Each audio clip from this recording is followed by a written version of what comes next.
Can you all hear me? Yes, yes, we're here. How's the volume? Yes, I can hear as well. I can hear you. Okay, I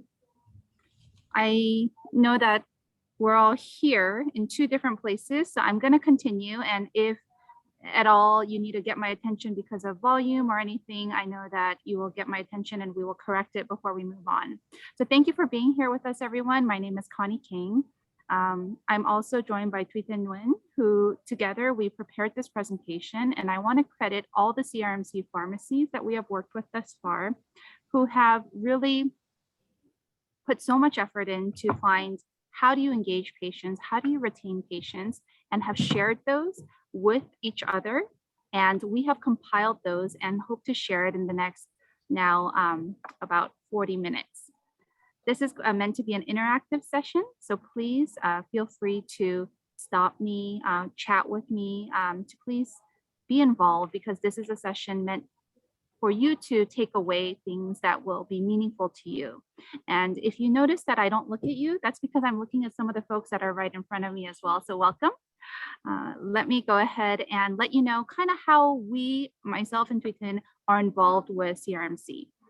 CRMC has been kind of, if you think about it in terms of how we engage, we have had a lot of meetings, a lot of discussions, as you've heard many speakers talk about. And we've been, myself and Thuy Thanh, have been at almost every one of those meetings. And we've been in the inner discussions, the planning meetings. So that's where we've gathered these ideas from. Let me try to advance my slides, and I ask for your continued patience.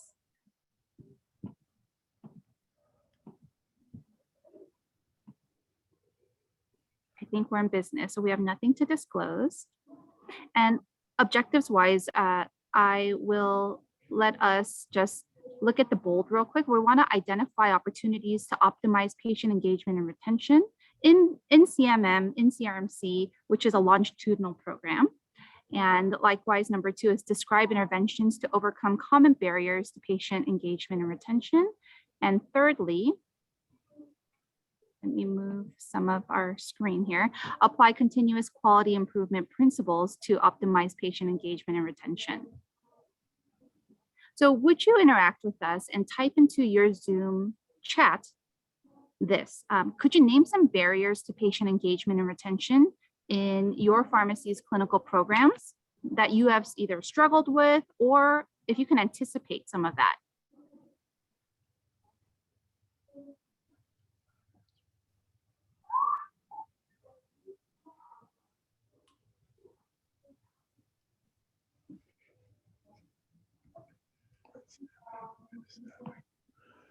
Can't say this.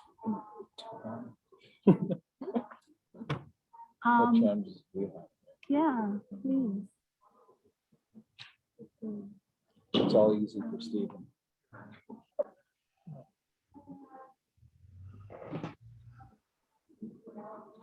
As of recently, our pharmacy implemented better reminders for patients that need to show up for the long-acting injections, or just better medication refills, and assessing like, how are you feeling, what are you doing today.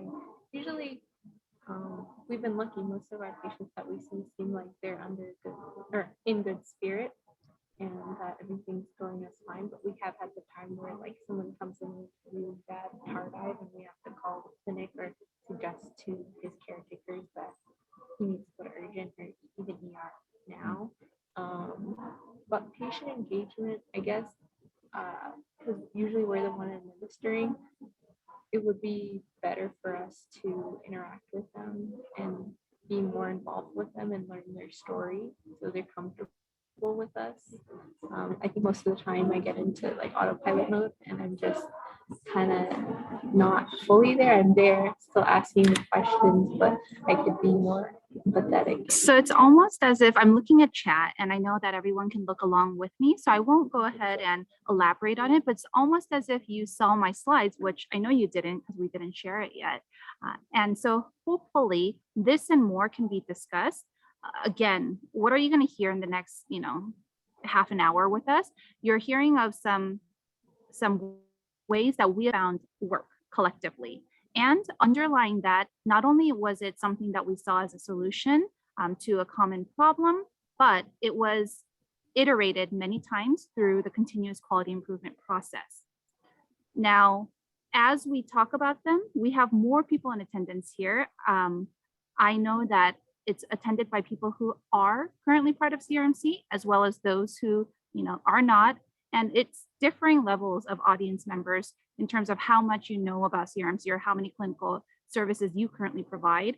So basically, we want to hear your ideas so that we can add to it. We can have further discussion, because by all means, this is not an inclusive list that we've prepared together today. All right, so likewise around the table here, I heard about scheduling, for example, and we hear different things in chat. Please feel free to continue in chat and elaborate as we come upon these topics. For us, we have MTM,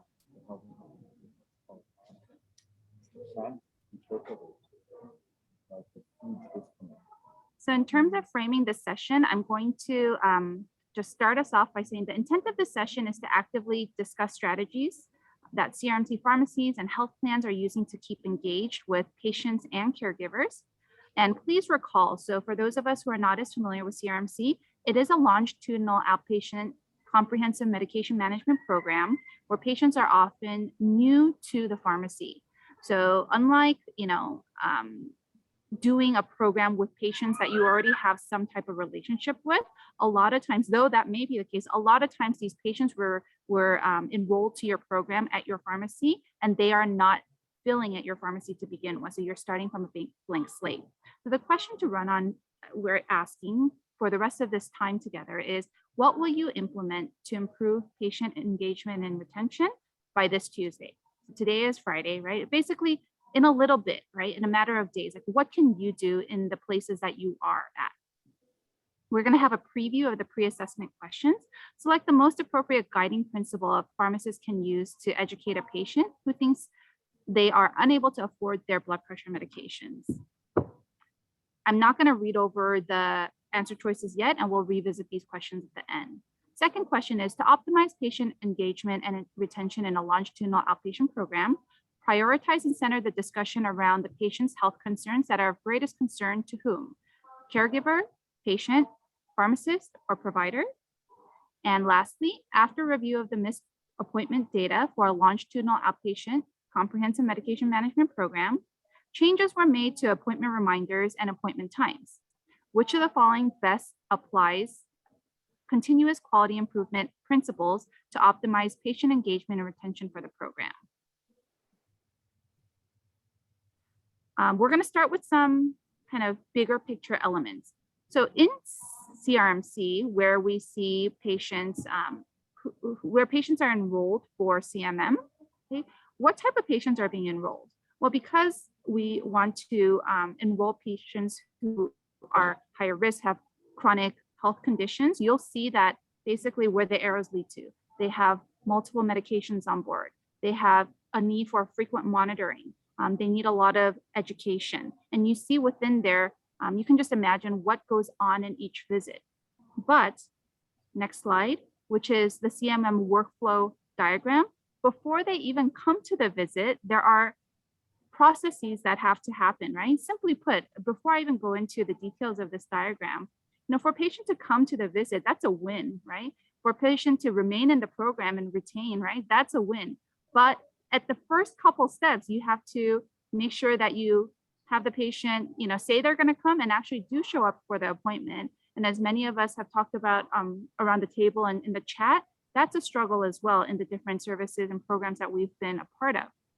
So I'm just going to highlight a few things on here so we can picture this and keep this process in mind. And this is just a sample. So when a health plan identifies eligible patients for the program, the patient would say yes or no. Okay? And in terms of a patient who says yes, how do they actually get enrolled in the program? So this sample says that basically the health plan will do a phone call, a three-way phone call, which we're calling a warm transfer, in which the pharmacy is accepting the patient and the health plan will thereafter hang up, and then the phone call will continue with that pharmacy staff member. So pharmacy is going to schedule an appointment time and to send appointment reminders prior to patient's visit, staff to check in with patient upon arrival, and then you see the yellow and the green, it goes on to further aspects of the actual visit. I'm gonna just pause there and not focus on the other elements as we move on to the next slide. So for example, in the beginning steps, you have to engage the patient over the phone. And that's different than whether the patient is in person or via video. So let's kind of think about some nuances and details. So I embedded a phone script that CRMC has developed as a sample. You know, each of these elements are important, and that's why we created this and share this. And maybe you and your pharmacy have already, developed a process. And if so, I would advise you that one opportunity during this time, the question to run on is see, what other things could you possibly, how can you reevaluate maybe your call process? So let's look at this together. Do you do a greeting or do you do a warm greeting, right? I used to work at Sam's Club Pharmacy, and it said on top of the phone, right? Smile, because if you're smiling, your patient will feel that. I actually still do that when I do maybe phone interviews or things like that. And I smile because I know that it's felt on the other side. And maybe you stand versus sit, because that energy can be felt by the receiver. Remind that the health plan has referred the patient to pharmacy at no cost. Kind of like the commercial, right? Free. Like, so basically nobody's going to want to, imagine you get a phone call, right? Someone's pitching something to you. It sounds great, but your hesitancy a lot of times is, what is this going to cost me? So you want to say those important points that the patient is likely thinking up front. Make concise value propositions. So if you look at this example, it says, what's in it for you? Who are you that you're going to be able to help me, right? I'm looking at the second column now on the right, patient healthcare interests. Give patients an opportunity to talk about, what's their goals, what's on their mind. I heard it from Janice earlier, right? I heard a person speaking about diabetes in the past, and it hasn't left me. He said something like this, patients don't care about diabetes. Patients care about their diabetes. And that resonated with me. And I would say, make sure that as many checklists we want to go through, right? They're kind of in the center of that and they're involved in that. All those things that Janice Cooper said earlier, it just is so true, and it's embedded throughout here because many of the ideas shared were hers, and I've encapsulated it with within. How CMM services address patient-specific interests and needs, scheduling the patient, reminding of any incentives being offered. So I'm talking today about patient engagement and retention, and as I said, underlying it, we're talking about this process of continually refining, continually saying, hey, is this working? Let's evaluate this. What tweaks do we need to make based on the data that we've collected intentionally and we're reviewing? So that's CQI, continuous quality improvement. And here, after the comma, it says remind of any incentives being offered. This one, not even sentence, one phrase has gone through many iterations. So let me share with you through CRMC. We said, hey, it'd be great if a patient, would feel like they're, they're being valued. But not only that, a lot of people, even if they don't see the program as very good, if you're being offered something, it's like we all kind of want something, right? So to kind of hit that home, I'm going to ask Ferial and Anna, who are right beside me. It was my first time meeting them. And when they joined at the table before the session started, I gave them this and I said, oh, I just brought these for you guys here, enjoy these, right? How did that make you feel? And did that make you feel like, if this was a program, right? Like you want to come back and, be involved next time. Friendly. Impact on the spot. Oh yeah, so it was like, she said it was impactful on the spot and it was like a friendly little note, a little sentiment. And the incentives, it can be, we're not talking about cookies here, but it can be things that we've talked about are, if you're going to give someone if you're going to empower someone to take a hold of their, let's say, BP, like Janice said, right? Some patients don't have the means to do that because they don't have a blood pressure machine, or it's so old, or it's not a validated machine, or it's hasn't been calibrated in a long time, or they don't know how to use it. All these things, right? Pharmacies, such as Genesis Pharmacy, have offered out of her cost one of those machines to patients.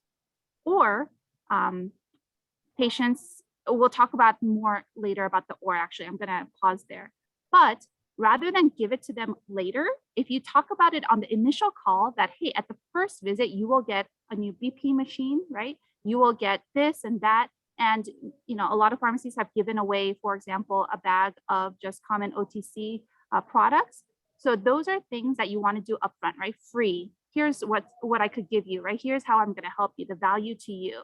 And I'm going to take us to the next slide, where this is a snippet of an Excel spreadsheet that we have developed and offered to the CRMC pharmacies. And you're only looking at a snippet and it's a sample. But what you're seeing is the top, it says scheduling reminder confirmation. So imagine you're at the pharmacy and you've called, your staff has called a certain patient. You call once, you call twice, you call 3 times. And it, you know, it can go on. There's no rule that you can, you have to only call 3 times. That's a big thing that we have talked about. But let's say patient is saying, I can't talk now. Or look at some of the drop downs. I don't have the right number. So what that has led to is making sure that the health plan provides as many numbers as possible, or like can confirm the number, or all these things to make sure that we can reach the patient, to double check the best number when we have that warm transfer happening with the patient. And there's other aspects of this Excel spreadsheet where it says, hey, is patient like missing visits, for example? They say, yeah, I'm gonna come, that sounds great. And then there are no-show. So we'll talk more about that in slides to come. So what are the common barriers to patient engagement and retention? Keeping in mind that each person is different, and this is not a comprehensive list by any means, I'm going to continue for us and just list and kind of group them together. Below are 4 examples, but we kind of group this in saying, okay, some have to do with social determinants of health. No time that lines up with available hours of care, no transportation, other priorities, more important things that need their attention, health versus health and non-health issues, both. Things unable to afford treatment.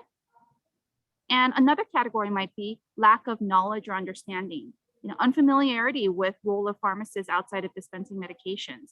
I saw in chat, for example, they think, well, their physician is already taking care of them. Why do I need an extra program? I'm already short on time.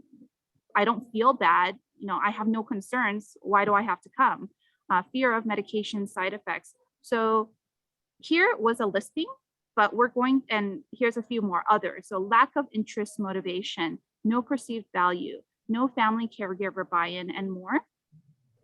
As we go into talking about those proven interventions that we've seen, we're going to go into more details of those that I just quickly listed off. Again, just reminding us that whether it's what we're sharing, it's not kind of the end result of our CRMC pharmacy's efforts on engagement and retention. It is along this process where we're constantly iterating, constantly evaluating. And of course, there's more evaluation and shorter kind of cycling in the beginning. So when you're kind of trying to figure something out, you might do it more often. But just because, and later, you don't have to stay with the same thing. You want to evaluate it, but you don't have to keep doing it at such a frequent interval, is what I wanted to also say. Okay, in terms of you see the 2 orange, no time that lines up with available hours of care and no transportation. Think about that for a second, and then we're going to basically have some animation here where we're going to talk about health plans and their possible kind of involvement in these kinds of issues, as well as the pharmacy and their involvement in these. So some of the things that have been compilated here include, for the pharmacy, consider offering services after hours or on weekends intermittently. But I want to also say that it's not just about that. So remember about the CQI process and that Excel spreadsheet that I showed earlier? What if, just because you offer it on the weekend or offer it on, after hours, patients, it doesn't improve. So you want to think about what exactly is at the core of it, right? So continually evaluating. Maybe patient, it's all messy, right? Maybe it's not just a matter of the hours. Maybe it's a matter of the transportation also, etc. So you really want to look at your data and be evaluating it. Work with health plans to seek transportation options and support patients. Offer telehealth, offer home visit for first appointment. So these are all some ways that the pharmacy can work to overcome some of these barriers. What about the health plan? So when the health plan selects CRMC pharmacies, they vet the sites for things including free convenient parking and proximity to public transportation, offer pharmacies transportation benefit resources. So you see that last bullet I just read links with the one on the right, work with health plans to seek transportation options and support patients. If you were to join CRMC, you'll know that at some of the meetings that we have, they are basically an opportunity for health plan to share about the different resources, have different departments in their health plan come and speak about how the enrollment, what are the criteria for enrolling patients in the different programs, services, et cetera. What are the eligibility criteria? What are the exclusion criteria? What support can the health plan offer to help the busy pharmacies, if any? So let's look at another one. Other priorities. I heard time as a resounding theme in the chat also when we started. So other priorities, more important things that need attention, health versus non-health. So what can the health plan do and what can pharmacy do to overcome those? We want to talk about, okay, if patient comes, we know that we have to visit with them. And for CMM, you have a lot of questions, especially at the initial visit, that you have to cover with the patient. But you want to, very early on, open it up to talk about their goals, right? What are things on their mind before you go into the 20 questions that you have an agenda for. And if patient is unable to breathe, for example, that's going to be at the forefront versus something that is, a silent, like the second, one of the points coming up is, if their BP is elevated, right? They don't necessarily feel it. It is important, but we need to educate them and such so that they understand why we're trying to partner with them in this program. So since successes with these will give patient confidence in your ability to work with other conditions, that's another reason that you want to maybe start with aligning, your effort wants to be to align their priorities with the clinical goals that you see are important and that hopefully they'll acknowledge are important. Work is the patient's priority, let's say. So patient has finite number of time, okay? Offering services on the weekends or after hours really isn't appealing to them. They work a lot of hours, they have their own business. What would you do? Do you know that one of our CRMC pharmacies offered CMM at the patient's place of work, and patient was so thrilled about that? Coordinate a phone number to reach social workers to access qualified resources. Again, just simple things like being able to reach the patient simply and easily is a common barrier for many of these instances. So that's a way that we could work with the health plans. Think of, in terms of things unable to afford treatment. Okay, let's say a patient has elevated BP. What could we say? What could we offer? So in the pharmacy, you could reiterate to the patient that, a lot of these medications, it's not going to be a problem because they're generic, they're inexpensive, and we can make sure that your blood pressure gets to control without it being a burden. They're not all brand name medications. I can find solutions for you. There are, deep discounts that you could offer probably at your pharmacy. And in terms of streamlining pre-authorization process for medications, you could work with health plans to do that. Unfamiliarity with the role of pharmacists outside of dispensing medications. Gosh, this was one of the themes that came up in chat as well. What can you use? I'm going to go ahead and advance all of these. What can you use to basically sell ourselves, right? what is that during the warm transfer, or before the warm transfer, the health plan sending out things that have the endorsement, the health plan stamp, the health plan's emblem, their logo means a lot to the patient. And for that pharmacist to be kind of referred, but the information, or maybe the website, we have a CRMC website, for example, and it has our pharmacies and what school they graduated from, right? What degrees they have. That could be shared with the patient. And some patients care more about that. They actually ask, say, so why do we create this? First of all, we saw a need, but also it was based on patients requesting it. You would get a call, and how do you know to trust, this information? And this was during the time of COVID, for example. So it wasn't very easy for the health plan, which wasn't necessarily manned at the health plan. They were working remotely as well. There wasn't one central phone number where they could go and say, hey, is this real, right? Give me a phone number, let me call back, right? So we developed our website, mailers were sent out. So all these different ways. And working with the physicians where the patients go, right? That takes effort and collaboration. But when the physician that the patient is seeing could say, hey, I know that you are working with LA Care and CRMC to see, Connie at Connie's Pharmacy, that can go a long way to put value and make sure that the patient is, happy with the services they provide and trust that. No symptoms, therefore no concerns. We talked about this a little bit earlier.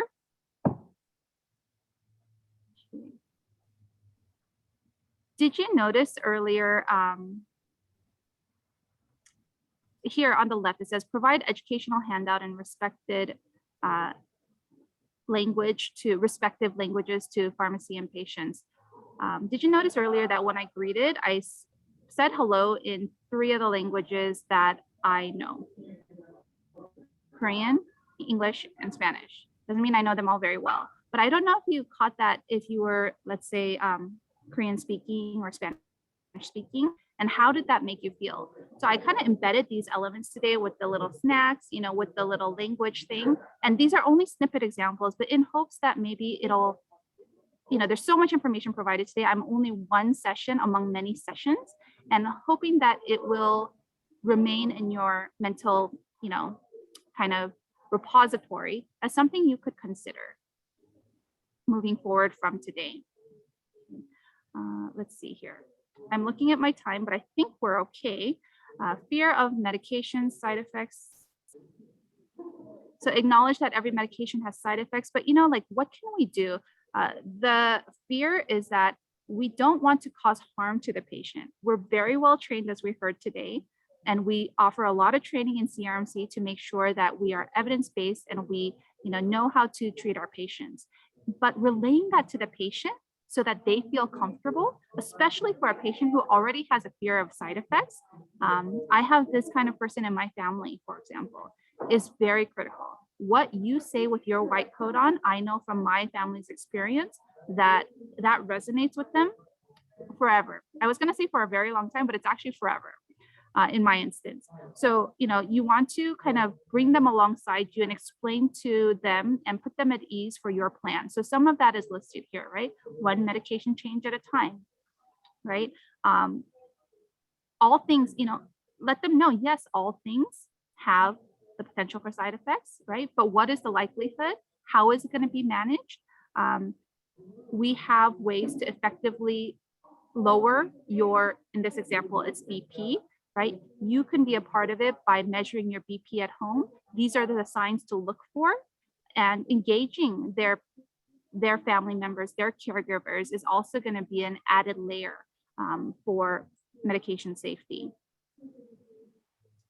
So quality assurance and quality improvement, a lot of these things were mentioned today, but basically on the health plan side, they're looking at how your performance is doing for CRMC.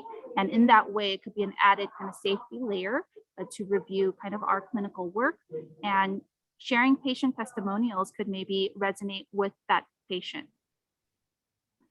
So here, as we kind of round towards the end of a lot of examples, lacks interest motivation, no perceived value, no family caregiver buy-in, and more. What are some of the things in this? And I want to kind of talk about this for a while. We talked about incentives earlier.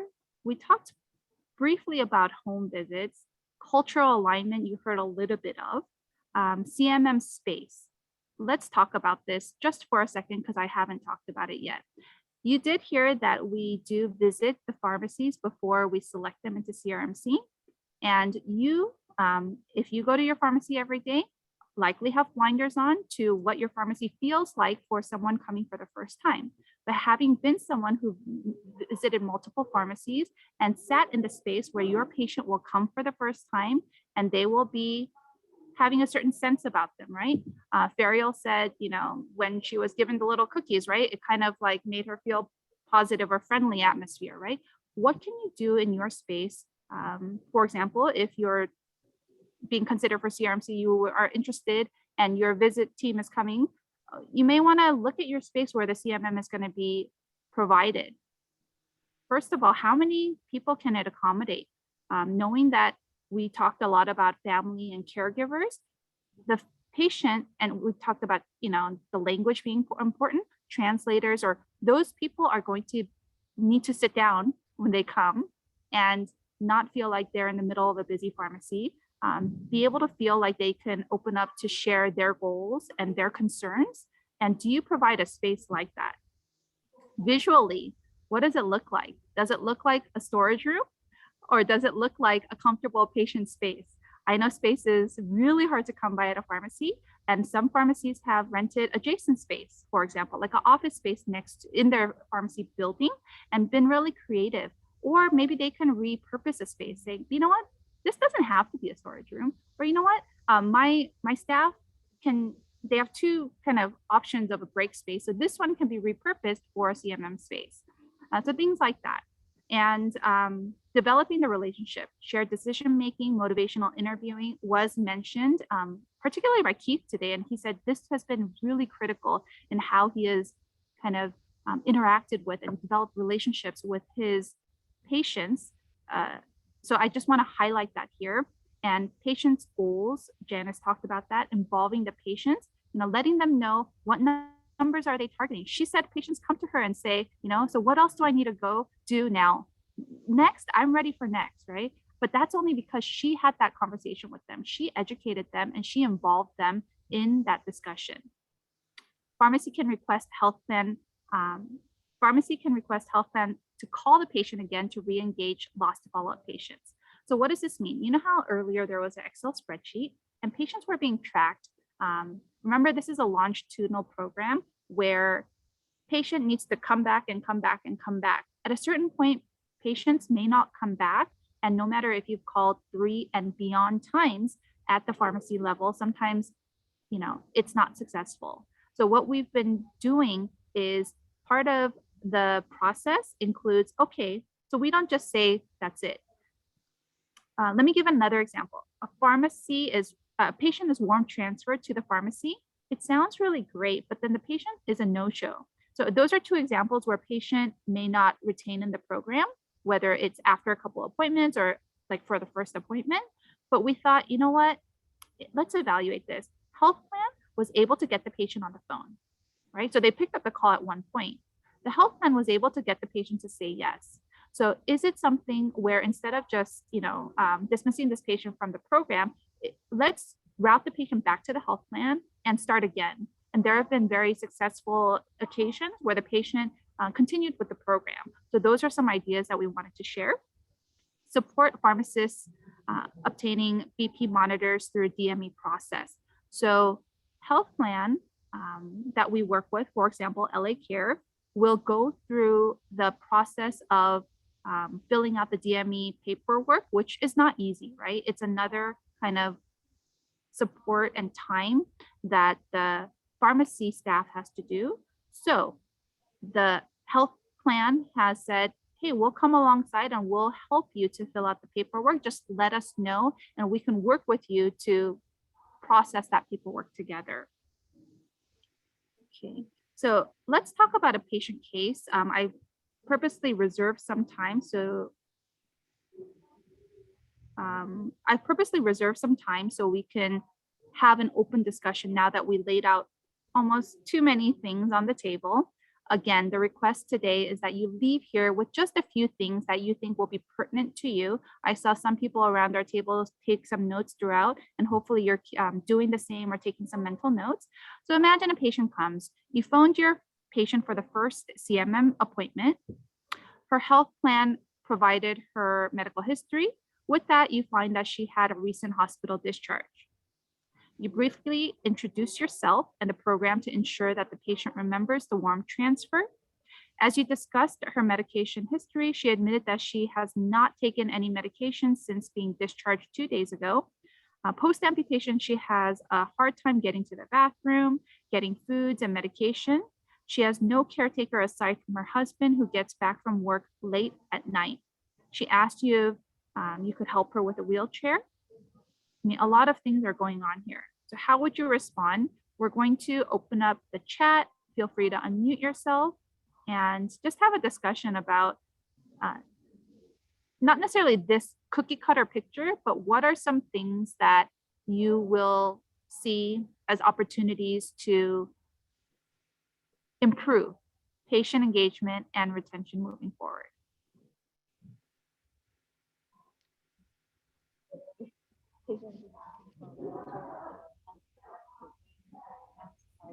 I would, if I may. Hi.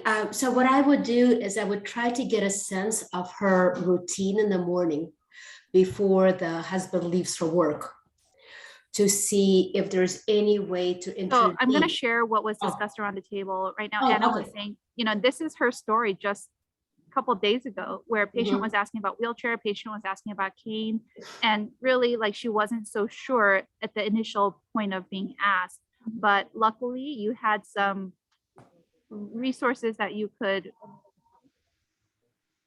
so not through pharmacy, but in another department, she was able to get the patient connected to some social support. Yeah, through their social worker and get them. And that's exactly what CRMC patient and pharmacy would look like in working in CRMC, because, well, not exactly that, the best case scenario of that story, right? Because we see this is the need. Like Keith said, I mean, there's so many patients with need that our CRMC pharmacies see every day. How can we as USC, for example, and LA Care or IHP or any health plan, insert, right, support the pharmacists and their staff to support the patient? We have a lot of trainings, have a lot of meetings, but we use that time to educate our CRMC group on how to leverage these kinds of resources, right? Who to contact, what the eligibility criteria is. And we acknowledge that sometimes it's just not going to be possible to do everything. And when possible, the health plans will say, okay, so this is how you do it, but I will come alongside you, and this is the alternate process now, right? You contact our department, we're going to help you, your patient, to get set up in these ways, right? And all of those things is possibly what it looks like. I'm going to try to find my chat box, so if you would allow me just a second.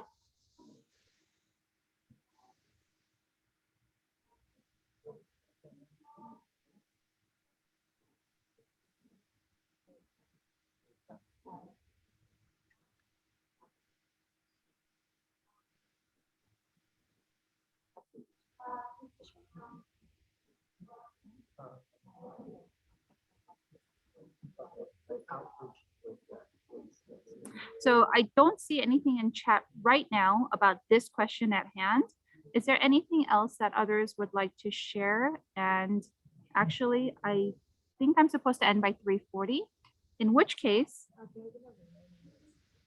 okay, in which case, and you're going to remain here, so please don't leave. In which case, I just ask us to basically, was just put in here to help us to summarize what are some poignant points that you heard from today that would apply to you immediately, right?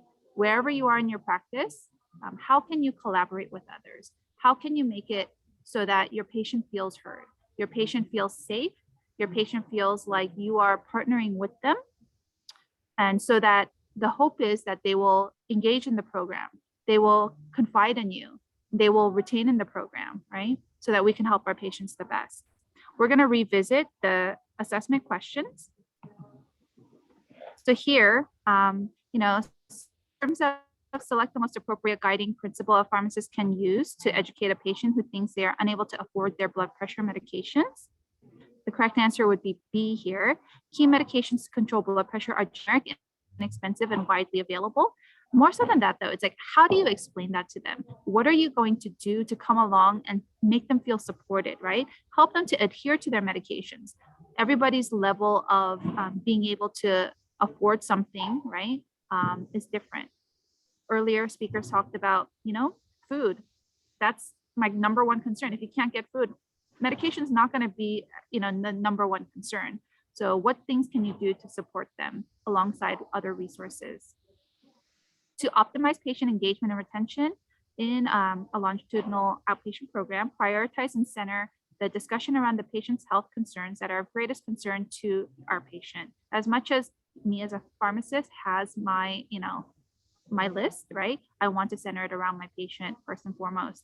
After a review of the missed appointment data for a longitudinal outpatient comprehensive medication management program, changes were made to appointment reminders and appointment times. Which of the following best applies continuous quality improvement principles to optimize patient engagement and retention for the program?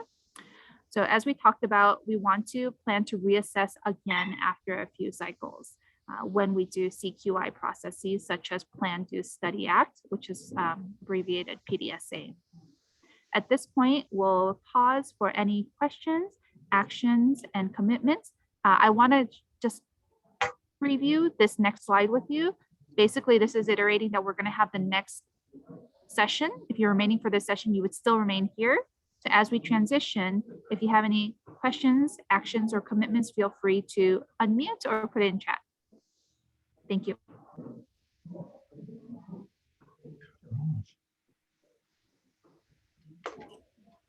Thank you. So Emma, I hear that you are talking.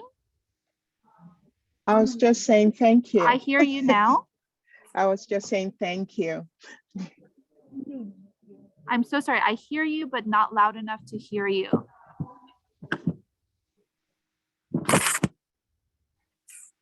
I just wanted to say thank you, Connie. If you wouldn't mind putting it into chat if possible, or if someone can put it into chat, I'm very sorry.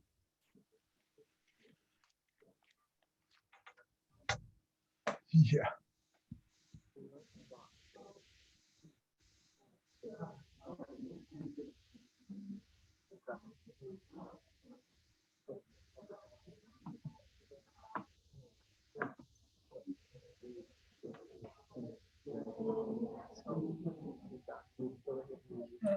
Okay, well, thank you, everyone. I'm going to mute myself, and Emma and others, I thank you. Thank you so much for your engagement. Hybrid is tough. So we have live attendees and virtual attendees, and we had, as you know, some IT troubles today. And thank you for your patience, and thank you for your engagement, though we weren't able to hear you and interact with you directly. Next time. Okay, Emma. Alrighty, so let me go ahead and mute on our end so we can transition.